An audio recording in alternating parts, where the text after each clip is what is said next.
આપણી આજની વાર્તાનું નામ છે સંસ્કાર. રાતના 9 વાગ્યા હતા. નણદ અને સાસુ સાથે વહુ ઊભી હતી. તેની આંખોમાં ભય હતો. તેણીની સાસુએ ગુસ્સાથી બૂમ પાડી, મારા ઘરમાં હું કરવાની તારી હિંમત કેવી રીતે થઈ? તારે અહીંયા આવ્યાને થોડા મહિના જ થયા છે અને તું તારી જાતને આ ઘરની મહારાણી માનવા લાગી છે. મારા દીકરાને આવવા દે. તારા હાથ અને પગ ના ભગાવી દઉં તો મારું નામ નહીં. પેલી બિચારી સાસુમાના પગ પકડીને રડવા લાગી અને બોલી, ના માં, આવું ના કરો. મારા પર થોડી દયા કરો. હું પણ તમારી દીકરી જેવી છું. ત્યારે તેની સાસુ કહે, દીકરી? અને તું વળી મારી? મને તારા જેવી દીકરી ન હોઈ શકે, સમજી? એમ કહીને તેની સાસુએ તેને જોરથી લાત મારી. બિચારી છોકરી લાત ખાઈને પડી ગઈ, પણ આંખમાં આંસુ સાથે હાથ જોડીને સાસુ સામે આજીજી કરતી રહી. તેના સાસુને તેના માટે જરાય અફસોસ ન હતો. આજે શું થયું તે તો ખબર નથી, પરંતુ તેની સાસુ જેટલી ક્રૂર હતી તેણે તેના પુત્રને પણ એટલું જ ક્રૂર બનાવ્યો હતો. કોઈ પણ નવપરિણીત કન્યા તેના પતિના ઘરે આવવાની રાહ જોતી હોય છે, પરંતુ તે બિચારી તેના પતિના આવવાની રાહ જોતી ન હતી. તે વારંવાર ભગવાનને પ્રાર્થના કરતી હતી કે આજે તેનો પતિ ઘરે ના આવે. જ્યાં સુધી પતિ ઘરે ના આવ્યો ત્યાં સુધી સાસુએ તેને ખાવાનું પણ ન આપ્યું. સાસુએ રસોડાને તાળું મારી દીધું હતું. છેવટે શું થયું કે સાસુ તેની વહુને આટલી બધી પીડા આપી રહી હતી, અને શા માટે? તેના પતિનો સ્વભાવ એવો હતો કે નવી વહુ હોવા છતાં તેણે તેના પતિની રાહ ન જોઈ. ચાલો જાણીએ આ વાર્તા દ્વારા. શિવનારાયણજી અને તેમનો પરિવાર શહેરમાં પ્રતિષ્ઠિત પરિવાર તરીકે ઓળખાતા હતા. શિવનારાયણજીનું વ્યક્તિત્વ ખૂબ જ નમ્ર અને મહેનતુ હતું. તેણે પોતાની મહેનત અને ઈમાનદારીથી શહેરમાં નામ કમાવ્યું હતું. લોકોએ તેની પ્રશંસા કરી હતી. તેમના શબ્દોમાં ઊંડાણ અને જીવન પ્રત્યેના તેમના વિચારોમાં એક અલગ પ્રકારનું સંતુલન હતું. પરંતુ તેમના પરિવારના અન્ય સભ્યો, ખાસ કરીને તેમની પત્ની રેખાજી અને તેમના પુત્ર પ્રવીણ અને પુત્રી સુલેખાનું વર્તન તેનાથી વિપરીત હતું. રેખાજી ઉચ્ચ ભદ્ર વર્ગની મહિલા હતી, જેમણે તેમના પતિની સફળતા પાછળ તેમની ભૂમિકાને ખૂબ મહત્વ આપ્યું હતું. તે હંમેશા તેના વિચારોમાં રહેતી હતી કે તે જ તે છે જેણે તેના પરિવારને આટલી ઊંચાઈઓ પર પહોંચાડ્યો હતો. તે ઘરના કામકાજમાં વધુ રસ લેતી ન હતી અને હંમેશા તેના સામાજિક વર્તુળમાં વ્યસ્ત રહેતી હતી. તેણીની વર્તણૂક ઘણીવાર ઘમંડી હતી અને તે અન્ય સ્ત્રીઓને તેના કરતાં હલકી ગણતી હતી. સમાજમાં તેની છબી નિષ્ઠુર અને ઘમંડી સ્ત્રી જેવી બની ગઈ હતી. પ્રવીણ અને સુલેખા બંનેએ ઉચ્ચ શિક્ષણ મેળવ્યું હતું. પ્રવીણે વિદેશથી અભ્યાસ કર્યો હતો, જ્યારે સુલેખાએ દેશની નામાંકિત યુનિવર્સિટીમાંથી અભ્યાસ કર્યો હતો અને ડિગ્રી મેળવી હતી. બંને અભ્યાસમાં ઉત્કૃષ્ટ હતા, પરંતુ તેમનામાં એક વસ્તુ સમાન હતી, ઘમંડ. તેમના શિક્ષણે તેમને જ્ઞાની તો બનાવ્યા, પણ સંસ્કારથી દૂર રાખ્યા. પ્રવીણ અને સુલેખા હંમેશા તેમના મિત્રો અને પરિચિતોથી અંતર રાખતા, અને જ્યારે પણ તેઓ કોઈની સાથે વાત કરતા ત્યારે તેમના શબ્દોમાં ઘમંડ ભરેલો હતો. રેખાજીનું સમાજમાં ઉચ્ચ સ્થાન હતું અને તેમણે પોતાના બાળકોને પણ એ જ માનસિકતામાં ઘડવાનો પ્રયાસ કર્યો હતો. તેને ગર્વ હતો કે તેના બાળકો શિક્ષિત હતા અને તેમની પાસે પૂરતી સંપત્તિ હતી, જેના કારણે તેઓ કોઈ પણ સામાન્ય વ્યક્તિ કરતાં અલગ અને સારા દેખાતા હતા. તેમનું માનવું હતું કે સામાજિક જીવનમાં ફક્ત તે જ લોકો સફળ થઈ શકે છે જેઓ અન્ય કરતાં શ્રેષ્ઠ દેખાય છે અને તેમની ઐશ્વર્યનું પ્રદર્શન કરે છે. રેખાજી હંમેશા પોતાના પુત્ર અને પુત્રીની તુલના અન્ય લોકો સાથે કરતી હતી અને સમાજમાં શ્રેષ્ઠતા માટે સ્પર્ધામાં વ્યસ્ત રહેતી હતી. આ તેમનું ખરાબ વર્તન છે, જેણે બાળકોને પણ પછાડી દીધા હતા. પરિણામે પ્રવીણ અને સુલેખા બંને તેમની માતા પાસેથી શીખ્યા કે સમાજમાં માન સન્માન મેળવવા માટે માત્ર શિક્ષણ અને પૈસા પૂરતા છે. શિષ્ટાચાર અને નમ્રતાનું કોઈ ખાસ મહત્વ નથી. વિદેશમાં અભ્યાસ કરીને પરત ફરેલા પ્રવીણને પોતાના શિક્ષણ પર ખૂબ જ ગર્વ હતો. તે હંમેશા તેની આસપાસના લોકોને અહેસાસ કરાવતો કે તે તેમના કરતાં વધુ જાણકાર અને સમજદાર છે. પછી ભલે તે તેના સાથીદારો હોય, પછી ભલે તે અન્ય લોકો સાથે વાત કરતો હોય કે તેના જૂના મિત્રોને મળતો હોય, તેના શબ્દો હંમેશા ઘમંડથી ભરેલા હતા. તે માનતો હતો કે તેમનો અભિપ્રાય શ્રેષ્ઠ છે અને તેઓ તેમના કરતાં ઓછા ભણેલા લોકો સાથે વાત કરવામાં સમયનો દુર્યોગ ગણતો હતો. પ્રવીણની આ વિચારસરણી તેને ધીમે ધીમે સમાજથી અલગ કરી રહી હતી. લોકો તેને ઘમંડી વ્યક્તિ તરીકે ઓળખવા લાગ્યા અને તેના મિત્રો પણ તેનાથી દૂર જતા રહ્યા. જોકે પ્રવીણ તેને ક્યારેય ખ્યાલ નહોતો કે તેની માનસિકતાના કારણે તે સમાજમાં અલગ પડી રહ્યો છે. તેને લાગ્યું કે સમાજ તેને સમજવામાં અસમર્થ છે અને તેની પાસે એવા દૃષ્ટિકોણ છે જે લોકો સમજી શકતા નથી. સુલેખા જે એક તેજસ્વી વિદ્યાર્થી હતી, તેને પણ તેના જ્ઞાન અને શિક્ષણ પર ખૂબ ગર્વ હતો. તે તેના ભાઈ પ્રવીણની જેમ ઘમંડી હતી. તેના મનમાં પણ આ વિચાર હતો કે તે સમાજમાં બધા કરતાં સારી છે. તે ક્યારે તેણીએ ઘરના કામમાં પણ મદદ કરી ન હતી, ન તો તેણીએ કોઈની પ્રત્યે સહાનુભૂતિ કે સંવેદનશીલતા દર્શાવી હતી. તેના શબ્દોમાં એક પ્રકારની કઠોરતા હતી અને તેનું વર્તન બીજા પ્રત્યે તિરસ્કાર ભર્યું હતું. સુલેખાને હંમેશા લાગતું હતું કે તેને કોઈની જરૂર નથી અને તે એકલી જ તેના જીવનમાં સફળ થઈ શકે છે. તેના મિત્રોની સંખ્યા ઘણી ઓછી હતી અને તેના જેટલા પણ મિત્રો હતા તે ધીમે ધીમે તેનાથી દૂર જતા રહ્યા હતા. આનું કારણ તેમનું ઘમંડી વર્તન, વાત કરવાની અને બીજાને નીચા પાડવાની વૃત્તિ હતી. શિવનારાયણજી માટે ખૂબ જ દુઃખની વાત હતી. જેમણે પોતાના જીવનમાં આટલી મહેનત કરી અને સમાજમાં ઉચ્ચ સ્થાન પ્રાપ્ત કર્યું હતું કે તેમનો પરિવાર ધીમે ધીમે સમાજમાંથી કપાઈ રહ્યો હતો. તેમ છતાં શિવનારાયણજીનું પોતાનું વ્યક્તિત્વ સમાજમાં હજી પણ સન્માનિત હતું. પરંતુ લોકો તેમના પરિવારના અન્ય સભ્યોને કારણે તેમને મળવાથી દૂર રહેવા લાગ્યા. રેખાજી, પ્રવીણ અને સુલેખાના વર્તનથી તેના પરિવારની છબી ખરાબ થવા લાગી હતી. શહેરના લોકો હવે આ પરિવારને ઘમંડી અને અભિમાની તરીકે જાણવા લાગ્યા. મિત્રો, પરિસ્થિતિ ત્યારે વધુ ગંભીર બની જ્યારે પ્રવીણ અને સુલેખા પણ તેમના પિતાના ધંધામાં દખલ કરવા લાગ્યા. તેણે પોતાની નવી અને અત્યંત નાર્સિસ્ટિક વિચારસરણીથી ઘણા ફેરફારો કર્યા. મિત્રો, જે સફળ સાબિત થયા નહીં. પરિણામે આવ્યું કે ધંધામાં ખોટ થવા લાગી અને પરિવારની આર્થિક પરિસ્થિતિ પણ ધીરે ધીરે નબળી પડવા લાગી. શિવનારાયણજીનું જીવન સંઘર્ષ અને સાદગીથી ભરેલું હતું. તેમણે પોતાની મહેનત અને ઈમાનદારીથી સમાજમાં પોતાની એક ખાસ ઓળખ બનાવી હતી. પરંતુ તેમના પરિવારના કેટલાક સભ્યો, ખાસ કરીને તેમની પત્ની રેખાજી અને તેમના બાળકો પ્રવીણ અને સુલેખાના વર્તનને કારણે તેમના જીવનમાં ઘણી મુશ્કેલીઓ આવી હતી. શિવનારાયણજી જે એક આદરણીય વ્યક્તિ હતા, તેમના પોતાના પરિવારના કારણે આ સમય આવીને ઊભો રહી ગયો હતો. તેઓ હવે માનસિક પીડા અને સામાજિક અપમાનનો સામનો કરી રહ્યા હતા. રેખાજી, પ્રવીણ અને સુલેખાની સમસ્યાઓ અચાનક ઊભી થયેલી હતી એવું નહોતું. આ નાની ભૂલોનું પરિણામ હતું જેને શિવનારાયણજી સમયસર સુધારી શક્યા ન હતા. તેણે ઘણીવાર તેની પત્ની અને બાળકોને સમજાવવાનો પ્રયત્ન કર્યો, પરંતુ તેના શબ્દો જાણે દિવાલ સાથે અથડાયા હોય તેમ પાછા આવ્યા. તેણે વારંવાર અવલોકન કર્યું કે તેનો પરિવાર સામાજિક વ્યવહારમાં ઘણો પાછળ છે. અસંવેદનશીલ હોવા છતાં, તેઓ ઈચ્છતા હોવા છતાં કંઈ કરી શકતા ન હતા. રેખાજી, જેમને શિવનારાયણજી બહુ પ્રેમ કરતા હતા, એ જ હવે તેમને દરરોજ નિરાશાથી ભરી દે છે. તેમનો સ્વભાવ અત્યંત કઠોર અને ઘમંડી બની ગયો હતો. રેખાજી માનતા હતા કે તેઓ સમાજમાં સર્વશ્રેષ્ઠ છે અને આ વિચારસરણીને કારણે તેમણે ક્યારેય બીજાને અપમાનિત કરવાનો કોઈ મોકો છોડ્યો નહીં. તેણીએ તેની નાની નણદ શારદાજીને પણ અપમાનિત કરવાનો પ્રયાસ કર્યો. તેણીએ એક તક ગુમાવી ન હતી, કારણ કે શિવનારાયણજીની નાની બહેન શારદાજીના લગ્ન મધ્યમ વર્ગના પરિવારમાં થયા હતા. તેના પતિ સરકારી શાળામાં શિક્ષક હતા, તેથી રેખાજી તેમની ભાભીને માન આપતા ન હતા. શારદાજી હવે ભાગ્યે જ માતાના ઘરે આવતા. તેમનું આચરણ એવું બની ગયું હતું કે જાણે ધન અને ઐશ્વર્ય જીવનનું અંતિમ સત્ય હોય. તેણે પોતાના બાળકોને પણ શીખવ્યું કે દુનિયામાં એવા લોકો જ આગળ વધે છે જેઓ શ્રેષ્ઠ છે. આ કારણે તેના બાળકોને પણ તેની કાકી સાથે કોઈ લગાવ ન હતો. શિવનારાયણજીએ રેખાજી સાથે ઘણી વખત આ વિષય પર ચર્ચા કરવાનો પ્રયાસ કર્યો.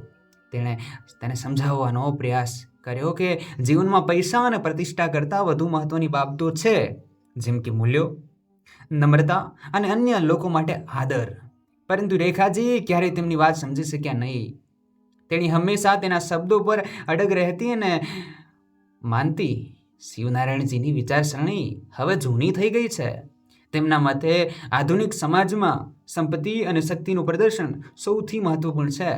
શિવનારાયણજીએ રેખાજીને સમજાવવા માટે ઘણી વાર પ્રયાસ કર્યો કે પરિવારની વાસ્તવિક તાકાત એકતા અને મૂલ્યમાં રહેલી છે, દેખાડામાં નહીં. પરંતુ રેખાજીના વર્તનમાં કોઈ ફેરફાર થયો ન હતો. તેઓ તેમના અભિમાનમાં ડૂબેલા રહે છે અને સમાજના અન્ય લોકોની સામે તેમની શ્રેષ્ઠતા દર્શાવવાનો પ્રયાસ કરે છે. રેખાજીના અભિમાનની સૌથી વધુ અસર તેમના બાળકો પર પડી. પ્રવીણ અને સુલેખા બંને તેમની માતા પાસેથી શીખ્યા કે બીજાને અપમાનિત કરવું એ શક્તિ અને સફળતાની નિશાની છે. વિદેશમાં અભ્યાસ કરીને પરત ફરેલા પ્રવીણ હંમેશા તેના પિતાની વાતને અવગણતો હતો. શિવનારાયણજીએ પ્રવીણ સાથે ઘણી વખત વાત કરી. તેમને સમજાવ્યું કે જીવનમાં શિક્ષણનો હેતુ માત્ર જ્ઞાન પ્રાપ્ત કરવાનો નથી, પણ આનાથી આપણને નમ્ર અને સંવેદનશીલ પણ બનાવવું જોઈએ. પરંતુ પ્રવીણ હંમેશા તેના પિતાને એવું કહીને ટાળતો હતો કે તેમની વિચારસરણી જૂની છે અને આધુનિક સમાજ માટે તેનો કોઈ અર્થ નથી. તેણે તેના પિતાની દરેક વાતને અવગણીને કહ્યું કે સમય બદલાઈ ગયો છે અને જૂના મૂલ્યોનું કોઈ મહત્વ નથી. સુલેખા પણ માનતી હતી કે તેનું ભણતર અને તેનું જ્ઞાન તે છે જે તેને સમાજના અન્ય લોકો કરતાં શ્રેષ્ઠ બનાવે છે અને તેને અન્ય કોઈના અભિપ્રાય અથવા સલાહની જરૂર નથી. શિવનારાયણજીએ પોતાના બાળકોને દરેક રીતે સમજાવવાનો પ્રયાસ કર્યો. તેમણે તેમને પ્રેમથી સમજાવ્યા અને કડક થઈને પણ. ઘણી વખત તેણે ગુસ્સે થઈને બાળકોને ઠપકો આપ્યો, પરંતુ છતાંય તેનો પણ કોઈ ફાયદો ન થયો. પ્રવીણ અને સુલેખા પર કોઈ વાતની અસર થતી ન હતી. તે બંને તેમની માતાના વિચારોથી એટલા પ્રભાવિત થયા હતા કે પિતાની વાતને ક્યારેય ગંભીરતાથી લીધી નથી. શિવનારાયણજી માટે આ સ્થિતિ અત્યંત પીડાદાયક હતી. એક તરફ તે તેનો પરિવાર તૂટતો જોઈ રહ્યા હતા અને બીજી તરફ સમાજમાં તેનું માન પણ ઘટી રહ્યું હતું. લોકો હવે તેમને માન આપતા હતા, પરંતુ તેમના પરિવારના વર્તનને કારણે તેમનાથી અંતર જાળવવા લાગ્યા હતા. શિવનારાયણજીએ તેમના જીવનમાં આટલી મહેનત કરીને જે પ્રતિષ્ઠા મેળવી હતી તે ધીમે ધીમે લુપ્ત થઈ રહી હતી. સમાજના લોકો હવે કહેવા લાગ્યા કે શિવનારાયણજીનો પરિવાર અહંકારી અને સંવેદનહીન બની ગયો છે. તેમની પત્ની અને બાળકો લોકો સાથે સારું વર્તન કરતા નથી અને તેના કારણે શિવનારાયણજીની છબી પણ કલંકિત થઈ રહી હતી. આ બધું સાંભળીને તેને ખૂબ જ દુઃખ થયું, પણ તે ઈચ્છવા છતાં કંઈ કરી શકતા નહોતા.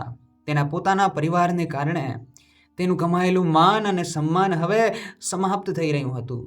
શિવનારાયણજીએ દરેક શક્ય પ્રયાસ કર્યા તે પરિવારને સાચી દિશામાં લાવી શકે, પરંતુ તેના કોઈ પણ પ્રયાસો સફળ ન થયા.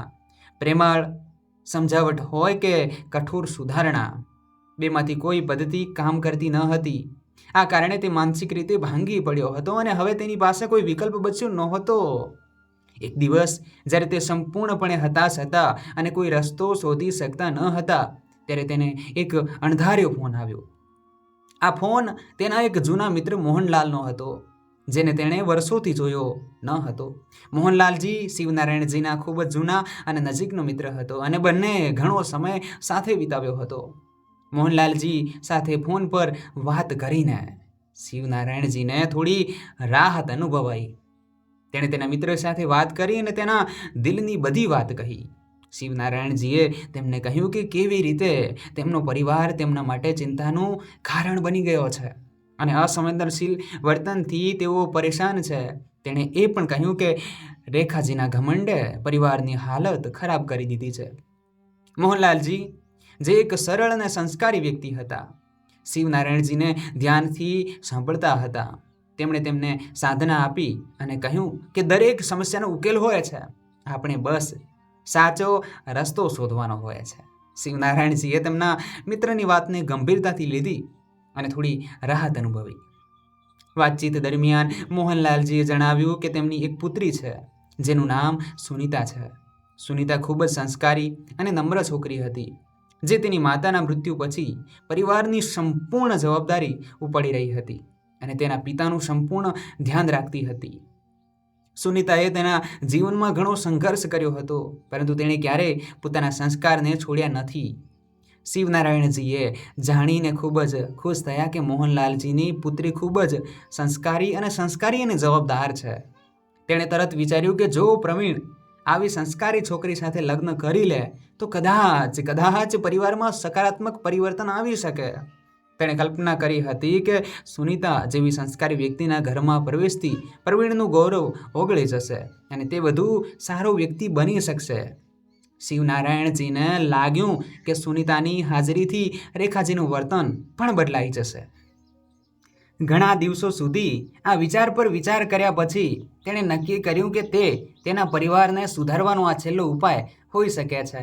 આખરે શિવનારાયણજીએ આ બાબતે તેમના મિત્ર મોહનલાલજી સાથે વાત કરવાનું નક્કી કર્યું. તેમણે મોહનલાલજીને બોલાવ્યા અને ખૂબ જ નમ્રતાથી તેમના વિચારો વ્યક્ત કર્યા. આ પ્રસ્તાવ સાંભળીને મોહનલાલ આશ્ચર્યચકિત થઈ ગયા અને કહ્યું કે સુનીતા એક સામાન્ય અને ગરીબ પરિવારમાંથી છે, તેથી તે અમીર અને પ્રતિષ્ઠિત ગણાતા ઘરમાં નહીં રહી શકે. તે પરિવારની વહુ બનવાને લાયક નથી. પરંતુ શિવનારાયણજીએ સમજાવ્યું કે હવે તેમના માટે સંપત્તિ મહત્વની નથી. તેના બદલે તેમના પરિવારમાં મૂલ્યો અને માનવીય ગુણોની જરૂર છે. તેણે મોહનલાલજીને કહ્યું કે સુનીતા જેવી સંસ્કારી છોકરીના હોવાથી તેનું ઘર બદલાઈ શકે છે અને પ્રવીણ પણ સુધરશે. પુત્રીના લગ્નની ચિંતામાં રહેલા મોહનલાલ આ પ્રસ્તાવ સ્વીકારવા તૈયાર થયા. તેણે કહ્યું કે તેમને શિવનારાયણજીમાં પૂરો વિશ્વાસ છે અને જો તેમની પુત્રીના જીવનમાં કંઈક સારું થઈ શકે છે તો તે તેના માટે ખુશીથી તૈયાર છે. જ્યારે શિવનારાયણજીએ તેમના પરિવારને આ વાત કહી ત્યારે રેખાજી અને પ્રવીણે તેનો ઉગ્ર વિરોધ કર્યો. રેખાજીને આ વિચાર બિલકુલ પસંદ ન હતો કે તેમના પુત્રએ ગરીબ પરિવારની છોકરી સાથે લગ્ન કરવા જોઈએ. તેણે તેને પોતાના સન્માન અને પ્રતિષ્ઠા વિરુદ્ધ માન્યું અને શિવનારાયણજી પર ગુસ્સે થયા. પ્રવીણ પણ તેની માતાને ટેકો આપ્યો અને કહ્યું કે તે સુનીતા સાથે લગ્ન નહીં કરે, પરંતુ તે તેના સ્તરની શિક્ષિત અને ઉચ્ચ વર્ગની છોકરી સાથે લગ્ન કરવા માંગે છે. પરંતુ શિવનારાયણજીએ તેમના પુત્ર અને પત્નીને કડક શબ્દોમાં સમજાવ્યું કે તેઓએ પરિવારના કલ્યાણ માટે આ નિર્ણય લેવો પડશે. તેણે પ્રવીણને સમજાવવાની કોશિશ કરી કે સંપત્તિ અને સામાજિક પ્રતિષ્ઠા અને સુનીતા કરતાં પણ વધુ મહત્વની બાબતો છે. તેના જેવી છોકરી સાથે લગ્ન કરીને તે વધુ સારો વ્યક્તિ બની શકે છે. શિવનારાયણજીના શબ્દોની પ્રવીણ અને રેખાજી પર બહુ અસર ન થઈ, પરંતુ આખરે તેઓએ શિવનારાયણજીની આગળ નમવું પડ્યું. શિવનારાયણજીને ખાતરી હતી કે સુનીતાના ઘરમાં આવવાથી બધું સારું થઈ જશે. તેમની નજરમાં સુનીતા એક આદર્શ પુત્રવધુ હતી, સંસ્કારી અને ઘરની જવાબદારીઓને સમજતી હતી. શિવનારાયણજીએ વિચાર્યું કે સુનીતાના મૂલ્યો અને તેની ધીરજથી પ્રવીણનું અભિમાન તૂટી જશે અને તે તેની પત્નીને માનની નજરે જોશે. આ ઉપરાંત શ્રી નારાયણજીને આશા હતી કે રેખાજી, જેઓ પોતાના અહંકાર અને અભિમાનને કારણે પરિવારને તોડવા પર મંડી હતી, તેઓ સુનીતાની સાદગીથી પ્રભાવિત થઈને બદલાઈ જશે. તેને લાગતું હતું કે સુનીતાના આવવાથી પરિવારમાં એક નવી ઉર્જા આવશે અને ઘરનું વાતાવરણ પહેલાં કરતાં વધુ શાંત અને ખુશનુમા બની જશે. પરંતુ વાસ્તવિકતા આનાથી ઘણી અલગ હતી. સુનીતા આવતાની સાથે જ રેખાજીએ તેને હેરાન કરવાનું શરૂ કર્યું અને પ્રવીણે પણ તેની પત્નીને તે સન્માન ન આપ્યું જે તે હકદાર હતી. રેખાજી, જે હંમેશા પોતાના અભિમાન અને ઘમંડ માટે જાણીતી હતી, તેણે ક્યારેય સુનીતાને પોતાના દિલમાં સ્વીકારી નહીં. તેમના કહેવા પ્રમાણે સુનીતા એક સામાન્ય અને ગરીબ પરિવારની છોકરી હતી, જે તેમના ઉચ્ચ કુટુંબના દરજ્જાને અનુરૂપ ન હતી. રેખાજી સુનીતાને લગ્નના પહેલા દિવસથી જ પ્રેમ કરતી ન હતી અને તેને ટોણા મારવા લાગ્યા. રેખાજીનું વર્તન દિવસે ને દિવસે વધુ કઠોર બનતું ગયું. તે દરેક નાની વાત પર સુનીતાને નીચું દેખાડતી અને તેને ખરાબ વ્યક્તિ કહેતી. તેણીને એ હકીકત પર ગર્વ હતો કે તેણી એક સમૃદ્ધ અને પ્રતિષ્ઠિત કુટુંબની છે અને હંમેશા પોતાને અન્ય લોકો કરતાં શ્રેષ્ઠ માને છે. શ્રેષ્ઠતાની આ લાગણીએ તેને સુનીતા સાથે અનાદરભર્યું વર્તન કરવાનું કારણ આપ્યું. રેખાજી ઘણીવાર સુનીતાને કહેતા, તારી જેમ ગરીબ પરિવારની છોકરી આ ઘરમાં આવીને રહ્યા છે એ તમારા માટે સૌભાગ્યની વાત છે. તમારા જેવા લોકો અમારા ઘરમાં નોકર બનવા માટે પણ યોગ્ય નથી. સુનિતાએ શરૂઆતમાં રેખાજીની વાતને સહન કરવાની કોશિશ કરી, કારણ કે તે જાણતી હતી કે નવી વહુ હોવાથી તેણે ઘરના તમામ સભ્યો સાથે એડજસ્ટ થવું પડશે. રેખાજીનું વર્તન દિવસે ને દિવસે ખરાબ થતું ગયું. દિવસે ને દિવસે તેણે વિચાર્યું કે તેના પુત્રના હૃદયમાં સ્થાન ન બનાવવું જોઈએ અને તેનો પ્રભાવ તેના પર વધવો જોઈએ નહીં. આથી તેણે સુનિતાને માનસિક ત્રાસ આપવાના તમામ પ્રયાસો કર્યા હતા. તેણે ક્યારેય સુનિતાને ઘરના કોઈ નિર્ણયમાં સામેલ નહોતા કર્યા અને હંમેશા તેને અહેસાસ કરાવ્યો કે તે આ પરિવારનો ભાગ નથી. લગ્ન પછી પ્રવીણ પણ તેની પત્ની સુનિતા પ્રત્યે ખાસ માન નહોતો બતાવતો. તે તેના અભિમાનમાં ડૂબી ગયો હતો અને તેણે તેની પત્નીને પોતાનાથી અલગ રાખી હતી. પ્રવીણની વિચારસરણી પણ તેની માતા રેખા જેવી હતી. તેને લાગ્યું કે ગરીબ પરિવારની છોકરી તેની સાથે મેળ ખાતી નથી અને તેથી તેણે સુનિતા પ્રત્યે અસંવેદનશીલ અને અપમાનજનક વર્તન કર્યું. પ્રવીણે ક્યારેય સુનિતાની લાગણી સમજવાની કોશિશ કરી નથી. તે દરેક વાતચીતમાં તેની પત્નીનું અપમાન કરતો હતો. જ્યારે પણ તે તેના મિત્રોની પાર્ટીમાં જતો ત્યારે તે ક્યારેય સુનિતાને સાથે ન લેતો. તેણે લગ્ન કર્યા તેને માત્ર એક સામાજિક જવાબદારી તરીકે જોયા અને ક્યારેય સુનિતાને પોતાની જીવનસાથી તરીકે અપનાવી નહીં. તેણે પત્ની સાથે વાત કરવામાં પણ રસ દાખવ્યો ન હતો. પ્રવીણનું આ વર્તન સુનિતા માટે અત્યંત દુઃખદાયક હતું. જ્યારે શિવનારાયણજીએ જોયું કે પ્રવીણ તેની પત્ની પ્રત્યે કોઈ માન નથી બતાવતો તો તેણે તેને સમજાવવાનો પ્રયાસ કર્યો. તેણે પ્રવીણને કહ્યું, તારી પત્ની સુનિતા ખૂબ જ નેક છે. તે એક સારી અને સંસ્કારી છોકરી છે. તમારે તેને પ્રેમ અને આદર આપવો જોઈએ. તે અમારા માટે સૌભાગ્યની વાત છે કે તે અમારા પરિવારમાં આવી છે. પરંતુ પ્રવીણે તેના પિતાની વાતને અવગણી અને તેના વર્તનમાં કોઈ ફેરફાર ન કર્યો. એક દિવસ પ્રવીણે તેના પિતાને કહ્યું, આ બધું તમારી જીદને કારણે થયું છે. મેં તમને પહેલેથી જ કહ્યું હતું કે હું આવી ગામડાની છોકરી સાથે લગ્ન નહીં કરું. તમને મારી પસંદગી તમને ખબર હતી, છતાં તમે તમારી જીદમાં હાર ન માની. પહેલેથી જ ઘમંડી રહેલી સુલેખાએ પણ સુનિતાને પોતાની હરીફ તરીકે જોઈ હતી. તેને ગમતું નહોતું કે હવે ઘરમાં બીજી સ્ત્રી છે. માતા રેખાજી તેમણે પણ સુનિતા પ્રત્યે ધિક્કાર અને તિરસ્કાર દર્શાવ્યો. તેથી તેને તેના કામકાજ કરવા આદેશ આપશે અને તેની સાસુની સામે તેણે કરેલી કોઈ પણ ભૂલોને ચડાવીને વધુ મોટી બનાવશે. સુનિતાનો આખો સમય દુર્વ્યવહાર થતો હતો અને સુલેખાએ ક્યારેય તેને પોતાની ભાભી તરીકે સ્વીકારી ન હતી. સુનિતા જે સંસ્કારી છોકરી હતી, તેણે સાસરે આવી ત્યારથી ઘણું સહન કર્યું. તેણીને શિવનારાયણજી માટે ખૂબ આદર હતો અને તેણીએ તેમના જીવનમાં આપેલા મૂલ્યોને અપનાવવા માગતી હતી. પરંતુ પરિવારના બાકીના સભ્યોના વર્તનથી તે માનસિક અને ભાવનાત્મક રીતે તૂટી ગઈ. સુનિતાને તેના લગ્નમાંથી ઘણી અપેક્ષાઓ હતી. તેણીએ વિચાર્યું કે તે તેના સાસરિયામાં એક નવી શરૂઆત કરશે અને તેના સંસ્કારથી દરેકના દિલ જીતી લેશે. પરંતુ રેખાજી, પ્રવીણ અને સુલેખાના વર્તનને તેની આશાઓ પર પાણી ફરી વળ્યું. સુનિતાના મનમાં ઘણું દુઃખ અને વેદના હતી, પરંતુ તેણે ક્યારેય તે કોઈની સામે વ્યક્ત કરી ન હતી. તે હંમેશા શાંત રહેતી અને બધું સહન કરતી. સુનિતાનું જીવન હવે એક પ્રકારનું નરક બની ગયું હતું. તેને ન તો તેના પતિનો પ્રેમ મળ્યો, ન તેની સાસુનો આદર, ન તેની ભાભીનો ટેકો. તેણીએ ઘરના તમામ સભ્યો દ્વારા ઉત્પીડિત અને અપમાનને ચૂપચાપ સહન કરવાનું ચાલુ રાખ્યું. આ બધું જોઈને શિવનારાયણજીને ખૂબ જ દુઃખ થયું. તેણે વિચાર્યું હતું કે સુનિતાના આવવાથી ઘરનું વાતાવરણ સુધરશે, પણ હવે તેને ખ્યાલ આવી રહ્યો હતો કે પરિસ્થિતિ તે વધુ ખરાબ બની ગયું છે. તેઓ સમજી શક્યા ન હતા કે આવું કેમ થયું.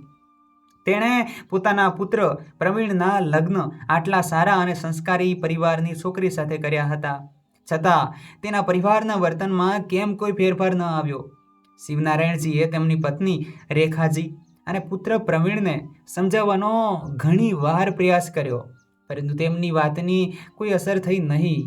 રેખાજીએ તેના પતિની વાતને અવગણી અને પ્રવીણે પણ તેના પિતાની સલાહ ના માની. શિવનારાયણજી હવે સંપૂર્ણપણે અસહાય અનુભવી રહ્યા હતા. આ બધું હોવા છતાં સુનીતાએ ક્યારેય હાર ન માની. તેણે પોતાના સંસ્કાર અને મૂલ્યોને છોડ્યા નહીં. તેણે વિચાર્યું કે એક દિવસ પરિવારના સભ્યો તેની સાથે ભલાઈ સમજશે અને તેનું સન્માન કરશે. સુનીતાની ધીરજ અને સહનશીલતા તેને આ મુશ્કેલ પરિસ્થિતિમાંથી બહાર કાઢવામાં મદદ કરી રહી હતી. સુનીતા તેના સસરાના ઘરનું દરેક કામ પૂરી જવાબદારી અને નિષ્ઠાથી કરતી. તેણીએ તેના સસરા શિવનારાયણજીની ખાસ કાળજી લીધી અને તેમની દરેક નાની મોટી જરૂરિયાતોનું ધ્યાન રાખ્યું. સુનીતાનું આ વર્તન શિવનારાયણજીના હૃદયને સ્પર્શી ગયું અને તેઓ સંતુષ્ટ થયા કે ઓછામાં ઓછા તેમની પુત્ર વધુએ તેમના પ્રત્યે ક્યારેય અનાદર દર્શાવ્યો નથી.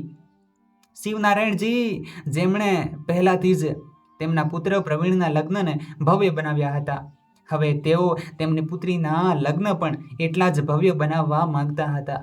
તેઓ સમાજમાં એવું ઈચ્છતા હતા કે તેમની પ્રતિષ્ઠા વધુ વધે અને સુલેખાના લગ્ન તેમના પરિવારને વધુ ઊંચાઈએ લઈ જાય.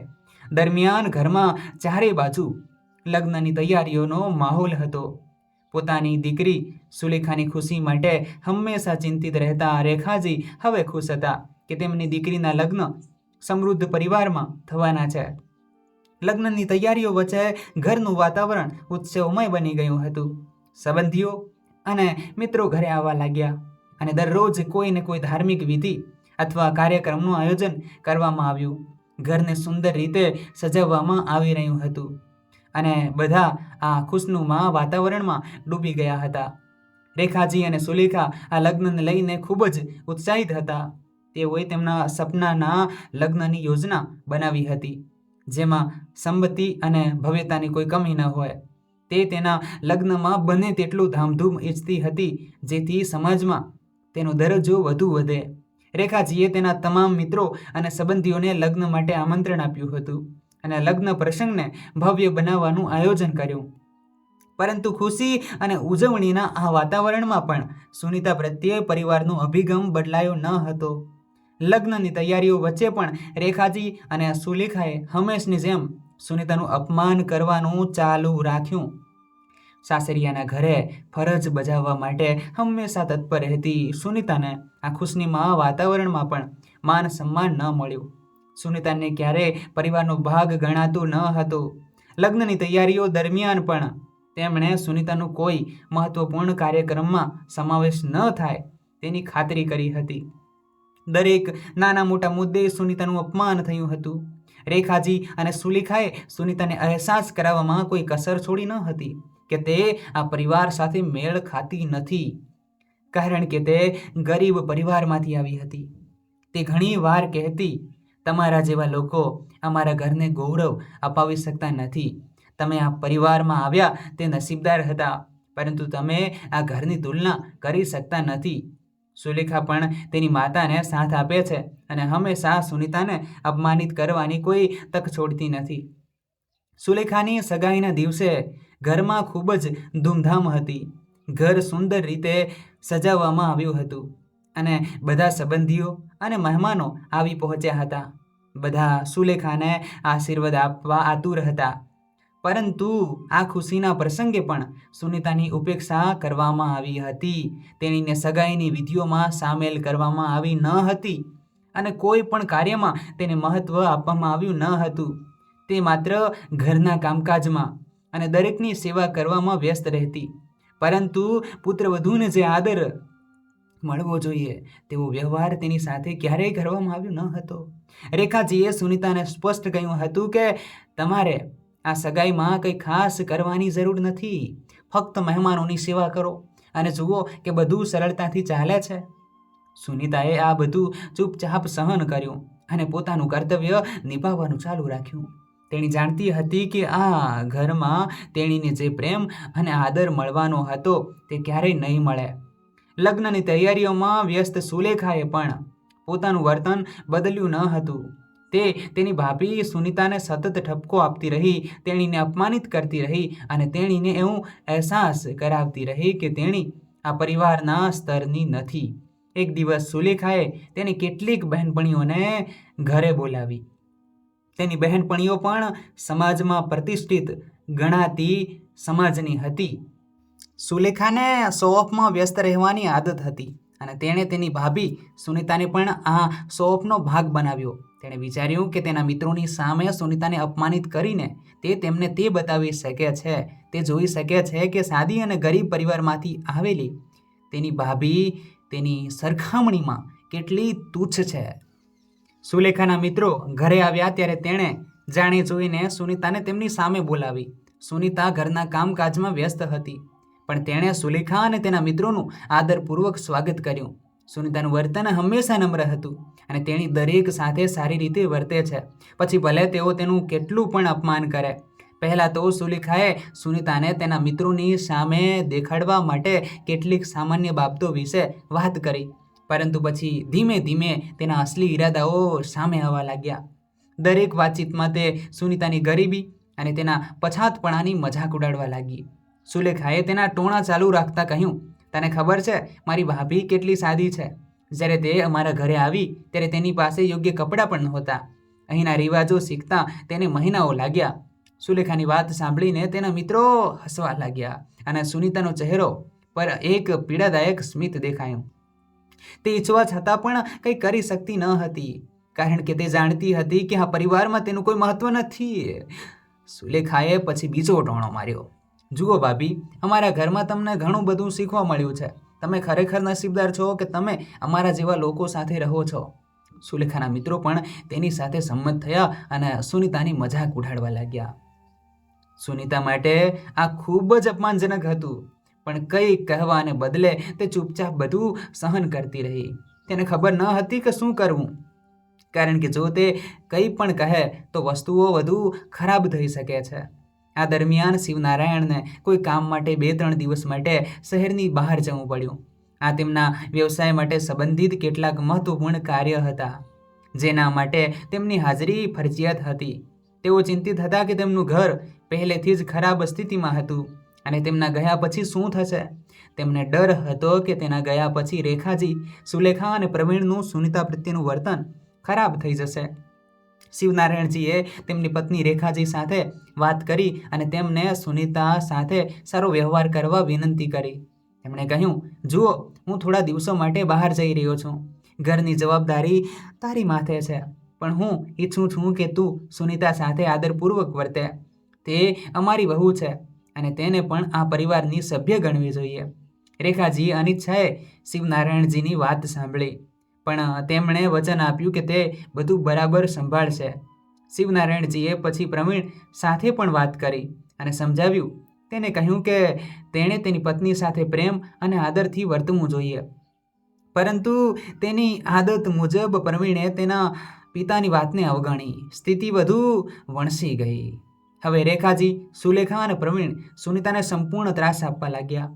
શિવનારાયણજીની ગેરહાજરીમાં સુનિતા પાસે તેમની મદદ કરી શકે અથવા તેમના માટે ઊભા રહી શકે એવું કોઈ નહોતું. દરમિયાન સુનિતાને દુઃખદ સમાચાર મળ્યા છે કે તેના પિતાને હાર્ટ એટેક આવ્યો છે. આ સમાચાર સાંભળીને સુનિતાનું હૃદય ડૂબી ગયું. તેણીને તેના પિતા પાસે જવાનું મન થયું, કારણ કે તેણી જાણતી હતી કે આ સમયે તેના પિતાને તેની જરૂર છે. સુનિતાએ તરત જ રેખાજી સાથે વાત કરી અને તેમને વિનંતી કરી, માં, મારા પિતા ખૂબ જ બીમાર છે. તેમને હાર્ટ એટેક આવ્યો છે અને હું તેમની પાસે જવા માગું છું. કૃપા કરીને મને થોડા દિવસો માટે મારા માતા પિતાને ઘરે જવાની મંજૂરી આપો. પરંતુ રેખાજીએ સુનિતાની વાતને નજરઅંદાજ કરી. તેણે કહ્યું, તારા પિતાની તબિયત ખરાબ છે તો શું તમે નહીં જાઓ તો શું તમારા પિતા મરી જશે? આ ઘરની જવાબદારીઓ તમારા માથા પર છે. તમે અહીંથી નીકળી શકતા નથી અને ગમે તેમ કરીને તમે ત્યાં જશો તો અહીં લગ્નની તૈયારીઓ કોણ કરશે? સુનિતાએ ખૂબ આજીજી કરી, પણ રેખાજીએ તેમની વાત ન માની. તેમણે સુનિતાને ત્યાં જવાની જરૂર નથી એમ કહીને ચૂપ કરી દીધી. સુનિતાએ વિચાર્યું કે કદાચ પ્રવીણ તેને મદદ કરશે, પરંતુ પ્રવીણે પણ કોઈ રસ દાખવ્યો નહીં. તેણે પણ તેની માતાને ટેકો આપ્યો અને કહ્યું, તારે ત્યાં જવાની જરૂર નથી. લગ્નની ઘણી તૈયારીઓ બાકી છે અને તમારે તે પૂર્ણ કરવી પડશે. તે જાણતી હતી કે તેના પિતાની તબિયત ખૂબ જ ખરાબ છે અને તેને તેની જરૂર છે, પરંતુ આ ઘરના લોકો તેને પોતાની જવાબદારીઓમાં બાંધીને રાખતા હતા. તેણે રેખાજી અને પ્રવીણને ઘણી વાર વિનંતી કરી, પરંતુ તેઓએ તેની બિલકુલ વાત ન સાંભળી. સુનીતા હવે એવી પરિસ્થિતિમાં અટવાઈ ગઈ હતી કે જ્યાં તે સંપૂર્ણપણે અસહાય અનુભવતી હતી. તેના પિતા હોસ્પિટલમાં હતા અને તેણે ઈચ્છતી હોવા છતાં પણ તેની પાસે જઈ શકતી ન હતી. તેની માનસિક સ્થિતિ દિવસે ને દિવસે બગડતી જતી હતી, પરંતુ તેણે પોતાની લાગણી કોઈની સામે વ્યક્ત કરી ન હતી. ઘરના કામકાજમાં વ્યસ્ત સુનીતાના મનમાં હંમેશા પિતાની ચિંતા રહેતી. દરરોજ તે વિચારતી હતી કે તેના પિતા કેવા હશે, પણ તેની પાસે કોઈ રસ્તો નહોતો, કારણ કે આ ઘરમાં તેના શબ્દોની કોઈ કિંમત નથી. સુનીતાએ ઘણી વાર વિચાર્યું કે તેણે આ ઘર છોડીને તેના માતા પિતાના પાસે જવું જોઈએ, પરંતુ તેણે ક્યારેય આ પગલું ભર્યું નહીં, કારણ કે તે તેના સસરા શિવનારાયણજીનું સન્માન કરતી હતી અને તેમને નિરાશ કરવા માગતી ન હતી. હંમેશા સહનશીલ અને શાંત સ્વભાવ ધરાવતી સુનીતા હવે આ સ્થિતિમાં પહોંચી ગઈ છે. ત્યારે જ તેને તેના પિતાની ચિંતા થવા લાગી. તેણીએ તેના સાસરિયાઓ દ્વારા કહેવામાં આવેલી દરેક વાતનું પાલન કર્યું હતું, પરંતુ હવે તેણીને તેના હૃદયની વાત સાંભળવાની ફરજ પડી હતી. તે હવે તેના પિતાની સ્થિતિને અવગણી શકતી નહોતી. તેણી જાણતી હતી કે જો તે આ સમયે તેના પિતા પાસે નહીં જાય તો તે કદાચ પોતાને ક્યારેય માફ કરી શકશે નહીં. તેના સાસરિયાઓની આજ્ઞા ભંગ અને તેમની મનાઈઓ છતાં સુનીતાએ આખરે તેના પિતા પાસે પાછા ફરવાનું નક્કી કર્યું. તેણીએ વિચાર્યું કે તે હોસ્પિટલે જોવા માટે જશે. તેણે ફરીથી તેના સાસરિયાઓ પાસેથી પરવાનગી માંગી, પરંતુ તેમને તો ખાતરી હતી કે સુનીતા તેના આદેશનું પાલન કરશે. પણ આ વખતે સુનીતાએ હિંમત બતાવી. તેણીએ નક્કી કર્યું હતું કે ગમે તે થાય તે તેના પિતા પાસે જશે. તેણી જાણતી હતી કે તેના નિર્ણયનું પરિણામ તેના સાસરિયાઓ માટે સારું નહીં આવે, પરંતુ તેના માટે તેના પિતાની સ્થિતિ કરતાં વધુ મહત્વનું બીજું કંઈ નહોતું. સુનીતાએ કોઈની પરવાનગીની રાહ જોયા વિના તેણીએ તેની કેટલીક જરૂરી વસ્તુઓ ઉપાડી અને હોસ્પિટલ તરફ પ્રયાણ કર્યું. તેના હૃદયમાં ઘણી લાગણીઓ હતી. તેના પિતા માટે ચિંતા, તેના સાસરિયાઓના ગુસ્સાનો ડર અને તેના નિર્ણય પર વિશ્વાસ. હોસ્પિટલ પહોંચ્યા ત્યારે તેણે તેના પિતાને ખૂબ જ નાજુક હાલતમાં જોયા. તેનો ચહેરો નબળો દેખાતો હતો અને ડૉક્ટરે કહ્યું કે તેની હાલત સારી નથી. સુનીતા તેના પિતાનો હાથ પકડીને તેની પાસે બેઠી. તેણી ઈચ્છતી હતી કે આ મુશ્કેલ સમયમાં તેણે તેના પિતા સાથે રહેવું જોઈએ અને તેને અહેસાસ કરાવવો જોઈએ કે તેની પુત્રી તેની સાથે છે. પિતાને જોઈને સુનીતાની આંખોમાં આંસુ હતા, પણ તેણે પોતાની જાત પર કાબૂ રાખ્યો. તેણીના પિતાએ તેણીની હાજરીનો અહેસાસ કર્યો અને સહેજ સ્મિત કર્યું, જેણે સુનીતાનું હૃદય થોડીવાર માટે હળવું કર્યું. જ્યારે રેખાજી અને સુલેખાને ખબર પડી કે સુનીતા કોઈની પરવાનગી વિના તેના પિતાને મળવા ગઈ હતી, ત્યારે તેઓ બંને ગુસ્સે થઈ ગયા. તેને સુનીતા પાસેથી આવી હિંમતની અપેક્ષા નહોતી અને તેને લાગ્યું કે સુનીતાએ તેના આદેશનો અનાદર કર્યો છે. પિતાને મળ્યા પછી સુનીતા હોસ્પિટલથી ઘરે પહોંચી કે તરત જ તેના સાસુ રેખાજી ગુસ્સે થઈને તેની રાહ જોઈ રહ્યા હતા. આજે તેમના પતિ શિવનારાયણજી પણ ઘરે નહોતા, તેથી તેમને સુનીતાને ઠપકો આપવાની સંપૂર્ણ તક મળી. સુનીતાએ તેના સાસરિયાના ઘરના ઉંબરે પગ મૂક્યો કે તરત જ રેખાજી બૂમો પાડવા લાગ્યા. રાતના 9 વાગ્યા હતા. સુનીતાના સાસુ રેખાજી અને નણંદ સુલેખા સામે આંખોમાં ડર સાથે ઊભી હતી. રેખાજીએ બૂમ પાડી અને કહ્યું, મારા ઘરમાં આવું કરવાની તમારી હિંમત કેવી રીતે થઈ? તમને અહીં આવ્યાને થોડા મહિના જ થયા છે અને તમે તમારી જાતને આ ઘરની મહારાણી માનવા લાગ્યા છો. મારા દીકરાને આવવા દો. તારા ટાંટિયાને ભગાવી દઉં તો મારું નામ નથી. બિચારી સુનીતા સાસુના પગ પકડીને રડવા લાગી. તેણે કહ્યું, ના માં, આવું ના કરો. મારા પર થોડી દયા કરો. હું પણ તમારી દીકરી જેવી છું. રેખાજીએ ગુસ્સામાં કહ્યું, દીકરી? અને તું મારી દીકરી છે. મને તારા જેવી દીકરી ન હોઈ શકે. તું શું સમજે છે? આમ કહી તેણે સુનીતાને જોરથી લાત મારી. સુનીતા લાત ખાઈને પડી ગઈ. તેમ છતાં તે આંખોમાં આંસુ સાથે હાથ જોડીને તેની સાસુ સામે આજીજી કરી રહી હતી, પરંતુ રેખાજીને તેના પર દયા ન આવી. જ્યાં સુધી તેના પતિ પ્રવીણ ઘરે ન આવ્યો, રેખાજીએ તેમને ખાવા ન દીધા. રસોડામાં તાળું મારેલું હતું. 11:30 વાગે પ્રવીણ ઘરે આવ્યો ત્યારે સાસુ અને નણંદ તેને મરચું અને મસાલો નાખીને ચડાયો હતો. ગુસ્સામાં પ્રવીણે સુનીતાને થપ્પડ મારી હતી અને તે દિવસે તેને ખાવા માટે પણ આપવામાં આવ્યું ન હતું. બીજે દિવસે સવારે સુનીતા રસોડામાં ગઈ અને ભોજન બનાવીને રેખાજી અને સુલેખાને પીરસ્યું. બંને હોલમાં બેસી ટીવી જોઈ રહ્યા હતા.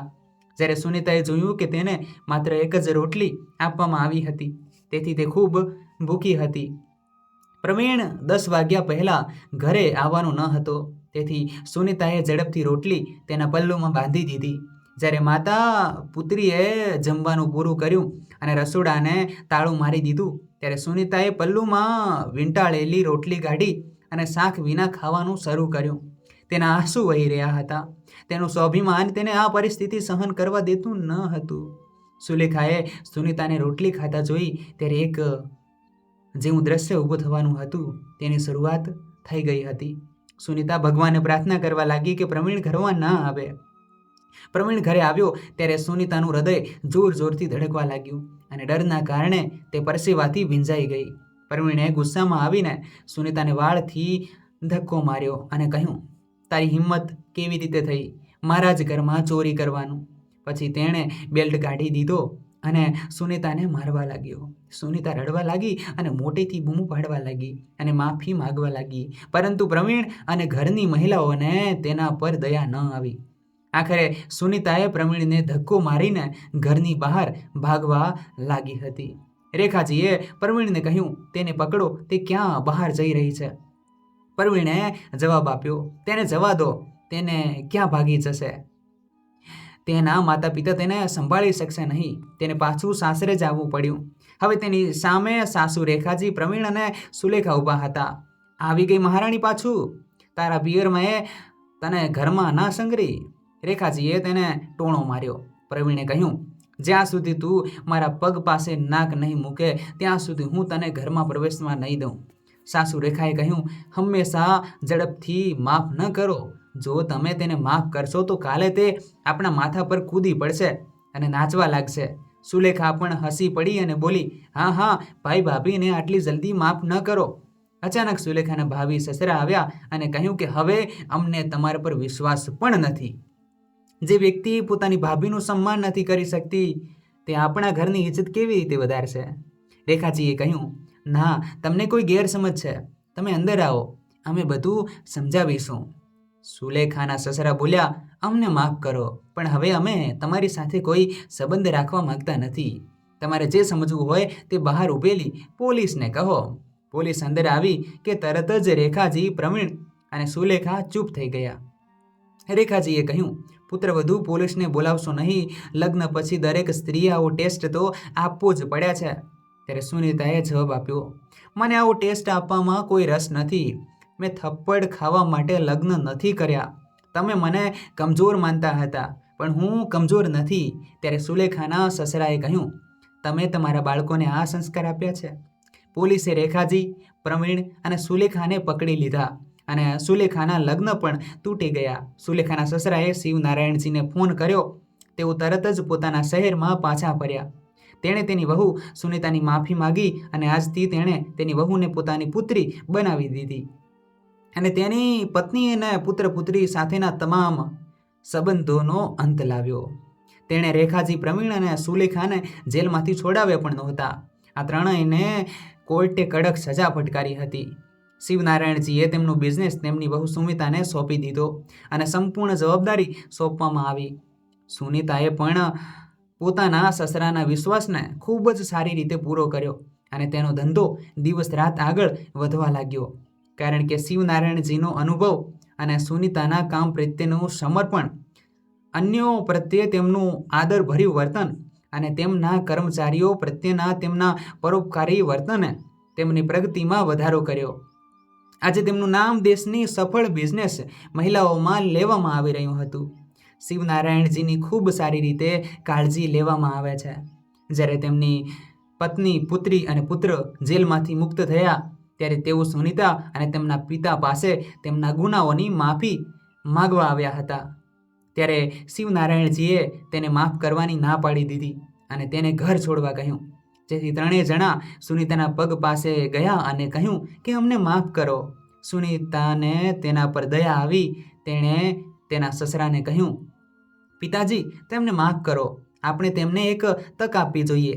શિવનારાયણજીએ કહ્યું, દીકરી, જો તું તેમને તક આપવી હોય તો સારું છે, પણ હવે તેઓ આ ઘરમાં માલિક તરીકે નહીં રહે, પરંતુ તે ત્રણેય તારા નોકર તરીકે રહેશે. જો તમે આ વાત માટે સંમત થશો તો જ હું હા કહીશ. રેખાજીએ કહ્યું, હા હા, તમે જે પણ કહો તે હું સ્વીકારવા તૈયાર છું. દરમિયાન પ્રવીણ અને સુલેખાને પણ તેમની ભૂલનો અહેસાસ થયો અને તેઓએ પણ તેમની સાથે હાથ મિલાવ્યા. દીકરો પિતાની સામે પોતાના કૃત્ય માટે માફી માગી રહ્યો હતો. આજે ત્રણેય જણ સમજી ગયા હતા કે પૈસો જ સર્વસ્વ નથી. રેખાજી હવે સારી રીતે સમજી ગયા કે જો તેણીએ પોતાના બાળકોમાં સારા સંસ્કાર કેળવ્યા હોત અને સાદું જીવન જીવ્યું હોત અને બીજાને મહત્વ આપ્યું હોત તો તેમની હાલત આવી ન હોત અને ન તો તેમના બાળકો આ સ્થિતિમાં પહોંચ્યા હોત. તો મિત્રો, આપ સૌને આજની વાર્તા કેવી લાગી? નીચે કોમેન્ટ કરીને બોક્સમાં લખીને અમને જણાવો. જો તમને આ વાર્તા પસંદ આવી હોય તો કૃપા કરીને વિડીયોને લાઈક અને શેર કરો અને આપણી ચેનલને સબસ્ક્રાઈબ કરવાનું ભૂલશો નહીં. તો ફરી મળીશું એક નવી વાર્તા સાથે. જય શ્રી કૃષ્ણ કોમેન્ટમાં લખી દેજો. જય હિન્દ.